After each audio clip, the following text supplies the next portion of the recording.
Hi everyone! Today we're going to show a fun DIY video with you showing how to make a beautiful ribbon gift bows or hair accessories.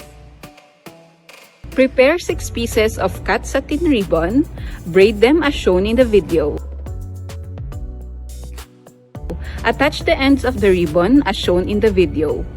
Attach them together and insert the ends of the second one into the first one. Trim the excess ribbon to level its petals. Isn't it exquisite?